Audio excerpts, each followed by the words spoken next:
What is up, couch potatoes? Today is welcome to the status report. Sorry for the lateness. It has been a very rough and difficult week. We're gonna go ahead and get right into it. So, number one, I am gonna have to cut the scene, the Eevee scene, which involved the making of the Firestone, Waterstone, and Thunderstone. So I did a bunch of research on how to make silicone molds. I thought I was able to do it with little to no issue. I knew what my hurdles were going to be. I knew where everything was. The thing I didn't take into account was the amount of silicone needed on top of just some basic physics. So what ended up happening is once we made the mold, number one, the mold didn't leak. Like the mold walls, which were made out of cardboard, did not leak. But when we put the Firestone model into the 3D print, into the box, and started pouring the silicone, it rose with the silicone. It wasn't heavy enough to stay inside to have the silicone go around it. So we quickly pulled it out, realizing we didn't have enough silicone to make 3 molds. We only had enough to make 1. Pulled it out. We threw the rock that I had found that was going to be for the Thunderstone and decided, all right, well, it's going to be a Waterstone now. And we put it in the silicone and we tried to salvage it as best we could. We didn't get all of the rock covered in the silicone. I was like, okay, well, we'll just make that side be the bottom side and hopefully get. And then it came to cutting the silicone to get the rock out. We wanted 2 halves, so we were cutting it in a jagged way, so that way the 2 halves would line back up once we took the rock out, and we could pour, and we could use the hole that the rock was poking out of as a spout. Well, because the rock was so heavy, which was the opposite of what the 3D print did, it sank to the bottom and then created 2 more holes at the bottom of the mold. And at that point, I didn't want to risk the epoxy. When we were putting the rubber bands around the mold to hold it together so we could pour in the epoxy, it was like caving in on its. We gave up on that. And it sucks. I didn't waste the epoxy, so we still have epoxy, and there will be a BTS video in the future where I will go back and I will really figure out how silicone and epoxy works. I'm going to get a hold of one of my friends in the 501st who does a lot of sculpting and mold making, and so I'm going to get his opinion and see if maybe when we make the molds, we bring him in on the project. That might be a better way to go about it. So with that said, full transparency, I have the amount of money right here. That whole scene that's getting scrapped cost us $114.97.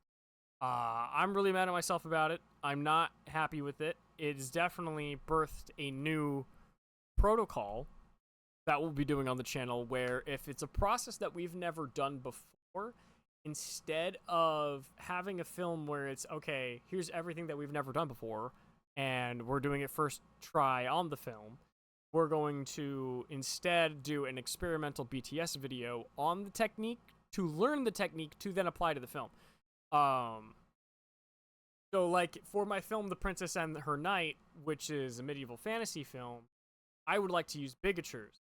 Have to make the castles. Well, I haven't really made a castle before, so there will be a video before I even begin production on that movie of let's go build a castle miniature, and the video will be me and my friends making a large-scale dungeon for Dungeons and Dragons in layers and using the model making process that would go into making that castle into that video. And so that way we can hone in and practice those skills, learn those techniques, and then apply them, learn from them before we get into The Princess and Her Knight. And so that's going to be, okay, well, because we made the D&D castle that'll be similar size to what of the different castles we're going to make, we know how much each castle is going to cost, as well as learn the techniques and all that stuff. So that'll be the new protocol. So if you keep an eye out, as videos come out, you're gonna pick up the pieces and figure out where we're going, because now the BTS content will have a line of, okay, well, this is what we're going to. The one of the other props that we're going to be doing is Ultra Ball. I think, I don't have it on me. I put it in the shed with the rest of our props, but TJ gave us his Pokeball. He had a Pokeball toy that would spout out questions and you'd have to answer them, but the speaker doesn't work anymore. And so he gave it to us so that way we can sand it down, sand the red off, repaint the Ultra Ball design, and use it for the Tyranitar scene. So we do have that, and we have that going. As of my day job, so this is one of those things where it's like I'm not entirely sure how much I can say, but they have my hours were cut back in February. I've been working an average of 23 hours a week, and it's been a big struggle to get those hours back, and I finally hit a point this last week where my account got overdrawn because my day job won't give me the hours to sustain the bills I need to pay for. So I'm currently fighting that right now. And one of the questions that my friends asked me if I would be prioritizing the gaming channel over film channel and the BTS channel, since those projects are the ones that usually cost money. We make $40 a month on our Patreon. And so I use that first, and then whatever the difference is, I cover. So when it, like, let's say if we have like the Clone Trooper project that I want to be doing in a couple of months, I wanted to put $100 to repairing my costume, fix it, and go on a troop. That way I can stay in the 501st. In the 501st, you have to troop once a year, document it, and then there's a survey that happens in October every year where we fill out a form so that way they know, hey, you go in a troop, you are being active in our group, so you're staying in the group. No problem. So what I would have done was take the $40 as part of it, and then the extra $60 for that budget would have come from my own personal pocket.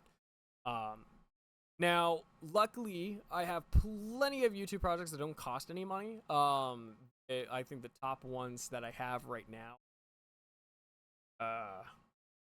the 10 generations that led to Star Wars is the highest one, or probably the most popular one out of my friends who want to see it. And that kind of goes into how we prioritize the videos. So a lot of the for the gaming channel, for the most part, it doesn't cost a lot to produce content for that channel. For the most part, I do own a lot of video games, and that's part of the other thing is that over the next several days, I'm going to be canceling all of my subscriptions, including my gaming stuff. So I won't be able to play online games outside of what's on Steam. So I won't be able to play online digital games for Switch, so I won't be able to have access to their library. I won't have access to Game Pass, all that stuff. However, being the avid gamer I am, and you can see right here a whole stack of GameCube games and Wii games. I do have my grandmother's Wii hooked up to my whole station here. I have an original Xbox right in front of me, and I have plenty of Nintendo Switch games that I've bought digitally as well as I own physically. So, gaming channel is not going anywhere. Right, that's going to be the easiest content I can make. There's definitely going to be some changes, like to promote Totodile Hunter 2, I was going to do a live stream on camera in costume as the Totodile Hunter playing the new Pokemon Snap. It's not going to be the new Pokemon Snap anymore. It's going to be the old Pokemon Snap, thanks to, I might have to go get my old Wii. The disk drive isn't working anymore. I have to go get it fixed. But all the digital games still work. I have Pokemon Snap on there. Either that or Poke Wilds, which is a fan game that came out. I'm having a lot of fun playing it, so I would probably make a new world for the YouTube channel and then play on there. All it does, it puts me in a little bit of a box for problem solving. I can problem solve all day and night. It's gonna be hard, but I'm gonna push through. I think it's definitely made me double down on I'm gonna go do the things that I enjoy. I'm gonna go do the things that I believe in. 110%. I think there's definitely room for improvement when it comes to my day job. Like, I would like to be able to have the income to be able to continue doing what I'm doing. But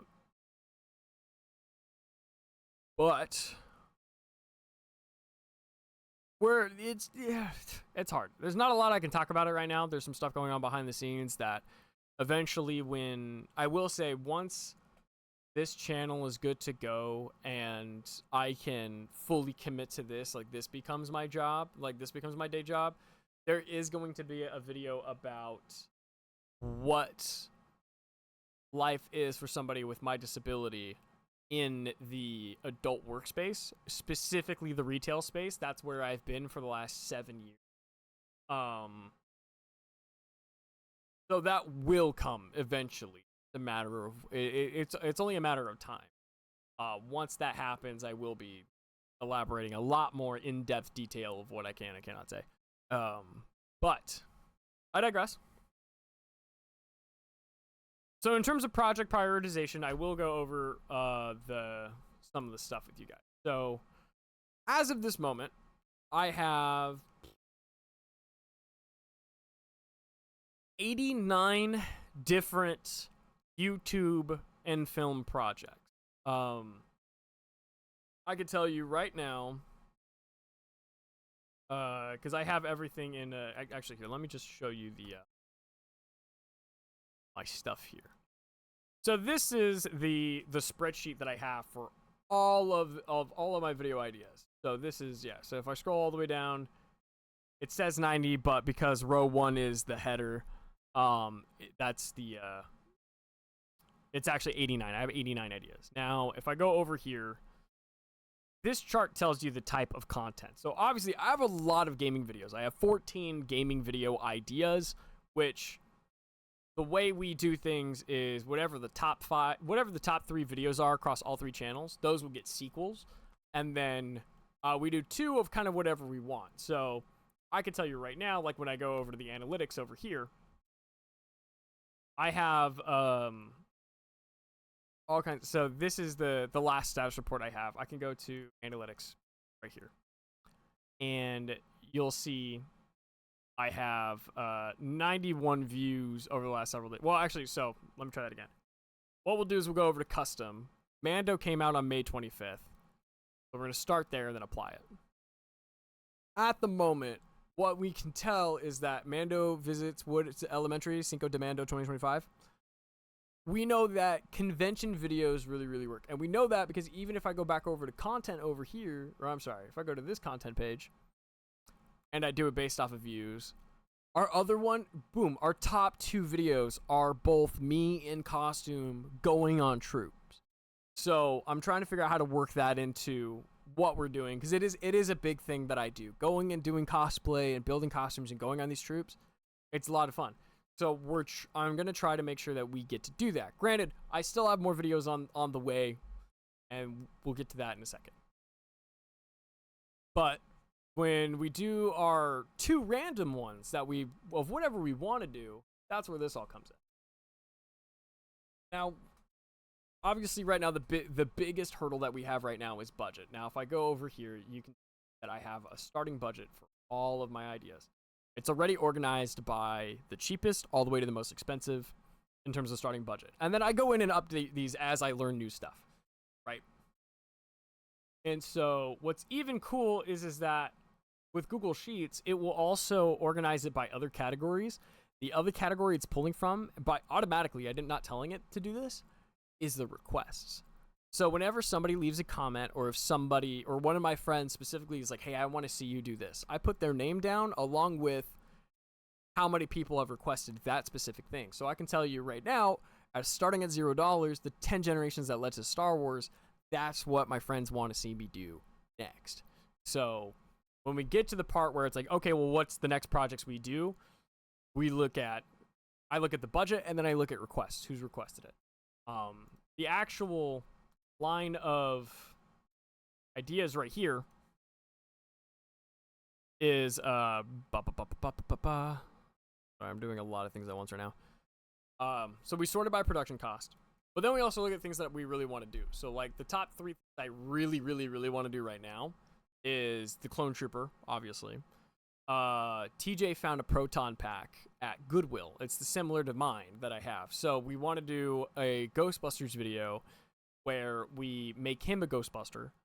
We update mine a little bit. And then there's a guy here in Yuba City who is actually making a Ghostbusters costume group here in town. And he's got his car looking like Ecto-1. It's super cool. Well, we wanted to reach out to him and like make a Ghostbusters cosplay video and make that.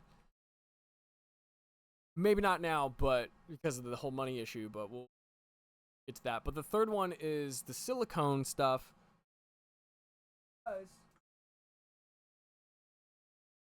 TJ, who's probably one of my most amazing friends in the world, got me silicone mold making kits to try again. And so that's kind of where I'm going to try to do the mold making thing again, learn from it, and then I will do a whole video on just making those evolution stones, because I think it'd be a really cool video on its own anyway.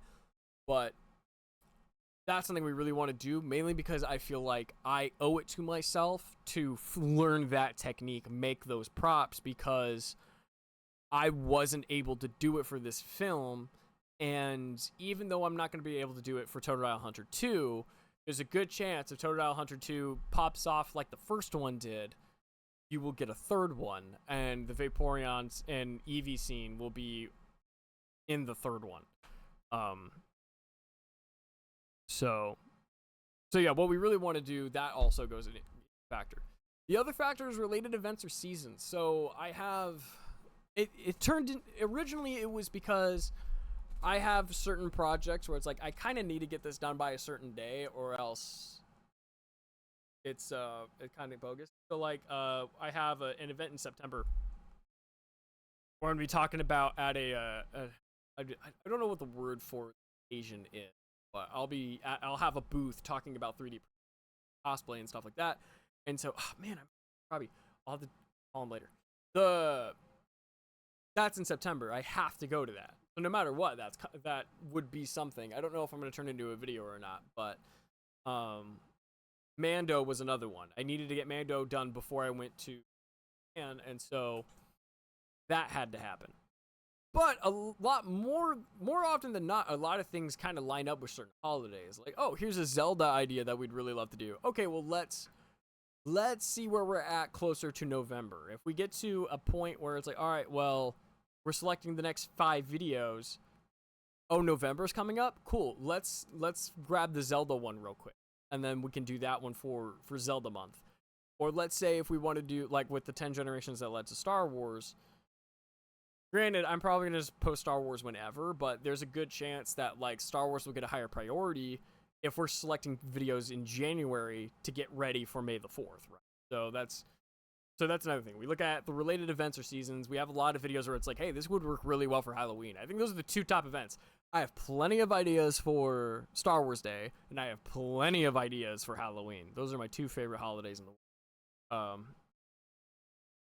But then I also look at what's been most requested, right? Like when people are like really excited to see this specific thing. Like I can tell you, out of all of my projects, the ones that my friends really want to see is my movie Till Death Do Us Part, which is a movie about 2 people who fall in love in the afterlife. One, the male lead is from the distant future, while the female lead is from like, ancient Greece. And so that was the whole. I'm still trying to work on like what the plot's going to be. I originally wanted it to be like a whole epic, but then I decided to tone it down to a more of a in-depth character analysis, where the male lead character, he's a soldier. He's a soldier from the future. So there's a lot that comes with that. There's a lot of things there's a lot of threat and pain and trauma that comes with that, and so. The movie would be more of her who has come to terms with being dead for a long time. Like she's from ancient Greece, she's been dead for a millennia. So she now has to walk him through and let go of certain things. And as he lets go of stuff, the space armor that he wears, that because the idea is you project your identity in afterlife. he knows him as this thing, as this soldier. So he wears this armor and wears this helmet, and then that armor comes off throughout the film as he learns to go of stuff. It's gonna be a trip. I want it to be a very beautiful piece, and it's gonna be a lot of CGI and stuff. But the point being is that was the most requested. But we have other things to do right now, and I want to put like, granted, I want to save up $4,000 for this. I was able to save up $4,000 to go to Japan. I would like to be able to have the ability to save up $4,000 to spend on a movie, and actually a 2.5-hour movie. I feel like that'd be really good. So, but that's how we, to sum up, that's how we pick the movies, our projects. We look at the production cost. What's the cheap? What is it that we really want to do? What events or seasons are going on, so that way we can do something, Halloween or May the 4th or Valentine's Day or whatever. And then what is the most requested? Because more often than not, what's going to happen is that if it's been highly requested, I'm more likely to do it. And so I think, so right now on the pipeline, we're going to do Totodile Hunter 2. I debated about pushing it back, but people have already asked for days off to be able to shoot this piece. I have a lot of the stuff ready to go. The props are almost finished. We will be shooting most of it in the backyard, which is fine. But we're gonna do it. I'm gonna get the VFX done. I am hoping for I saw it on my. Hoping to get the release date. Oh, that's not gonna work. I'm looking at my calendar right now. I'm like, ooh, this is not going to work. My original public release date was going to be July 27th, but I think realistically that'll be the Patreon release date. So if you subscribe to the Patreon, you will see the movie 2 weeks before everyone else. I say movie, but it's a sketch. You'll see the sketch 2 weeks before everybody else. But if you want to wait, it will be fully later. So if I can get it finished by July 27th, then, and on Patreon, that means on August 10th it will be public. So that's the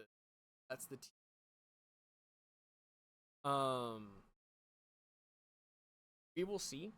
I want to give myself, let me see, that gives me 1, 2, it gives me about 3.5 weeks to do the VFX. I think I can do it at that time. I will definitely take my computer and open it up and dust it real quick before we get into the VFX for sure. But yeah, we not this week. We're gonna finish it in the props this week. Next week is when we start shooting. So I'm really excited for that. But yeah, if you want to see this channel grow, by all means, consider supporting us. As little as $1 a month.